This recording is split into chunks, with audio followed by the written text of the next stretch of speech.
రైట్గా మేమెంతో మాకంతా ఇదే బీసీల నినాదం కావాలి. రానున్నది బీసీల రాజ్యమే. నేను రాజీనామా చేస్తే మండలిలో ఎవరు ప్రశ్నిస్తారు? బీసీల ఓట్లు వద్దని రెడ్లు చెప్పగలరా? ఏ ఒక్క బీసీ ఉద్యోగికి అన్యాయం జరిగినా ఊరుకోం. రాహుల్ గాంధీ నిర్ణయాలకు కట్టుబడి ఉంటా. పట్టభద్రుల ఎమ్మెల్సీ తీన్మార్ మల్లన్న. తెలంగాణ రాష్ట్రంలో ఏ బీసీ ఉద్యోగికి అన్యాయం జరిగినా ఊరుకునేది లేదని ఎమ్మెల్సీ తీన్మార్ మల్లన్న హెచ్చరించారు. సమగ్ర కుల జనగణన సాధన కోసం ఆదివారం ఉద్యోగులు, మేధావులు, ప్రజా సంఘాల సదస్సు బేగంపేటలోని టూరిజం ప్లాజాలో జరిగింది.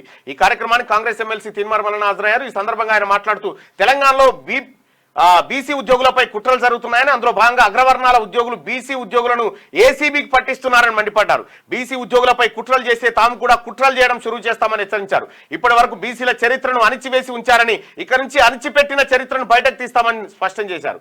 నేను నా ఎమ్మెల్సీ పదవికి రాజీనామా చేయాలని కొందరు డిమాండ్ చేస్తున్నారని, తాను రాజీనామా చేస్తే మండలిలో బీసీల సమస్య గురించి ఎవరు ప్రస్తావిస్తారని ప్రశ్నించారు. దశాబ్దాలుగా బీసీలను అనగదొక్కి ఓట్ల రాజకీయం చేశారని, ఇక్కడి నుంచి బీసీల ఓట్లు వద్దని రెడ్లు చెప్పగలరా అని సవాల్ విసిరారు.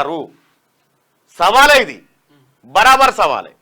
160% ఉన్నాం, 160% ఉన్నాం. మా ఓట్లే వేసుకోంగి ఇంకా మిగులుతాయి, వేసుకోంగి ఇంకా మిగులుతాయి. మీరు చెప్పురి, నేను చెప్పిన. ఒక ఆయన నన్ను అన్నాడు, ఎవరు ఒక రెడ్డి ఆయన మెసేజ్ పెట్టి, నువ్వు మా ఓట్లతో గెలిచినావు, రాజీనామా చేయి. మీ ఓట్లేని గిన్ని ఓట్లు, మీ ఓట్లు గిన్నే. ఇప్పుడు నియోజకవర్గాల లెక్కలు తేలుతలేవా? మీ ఓట్లు గిన్నే. నేను గెలిచింది బీసీ ఓట్లతోని. మీరు ఒక పని చేయరి, మీ ఓట్లు నాకొద్దు, మా ఓట్లు మీకు వద్దా అడుగురి.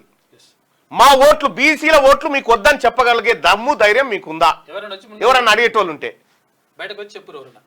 బీసీ ఉద్యోగస్తులకు కూడా, బీసీ ఉద్యోగులను ఇబ్బంది పెట్టినా వాళ్ళు ఏం చేస్తారంటే, ఒక తాను జరిగిన ఘటన చెప్తే షాక్ అవుతారు. ఏసీబీ దాడి చేసింది ఒక ఎంఆర్ఓ ఆఫీస్ మీద. ఎంఆర్ఓని పట్టుకుంది. ఆయన ఏం జరిగిందనంటే, ఆ ఎంఆర్ఓ బీసీలో ఉన్నటువంటి ఒక సంచార జాతి కులానికి సంబంధించిన ఎంఆర్ఓ. ఆయన డిప్యూటీ తహసీల్దార్ ఎవరంటే ఒక రెడ్డి గారు. ఈయన కింద ఆయన పని చేయలేక ఓ స్కెచ్ రచించి ఏసీబీకి పట్టించారు. ఇగో ఇటువంటి దాడులు చేస్తూ ఉన్నారు. ఖచ్చితంగా దానికి రివెంజ్ ఉంటుంది. ఆ పనులు చేస్తే రివెంజ్ ఉంటుంది. బీసీ ఉద్యోగస్తులకు అన్యాయం జరిగితే ఓర్చుకునేదే లేదు, ఎంతటికైనా సరే. క్యూ న్యూస్ ఛానల్లో పనిచేయటకు అనుభవం గల సీనియర్ వీడియో ఎడిటర్స్ కావాలను సంప్రదించవలసిన నెంబర్ 8688926084.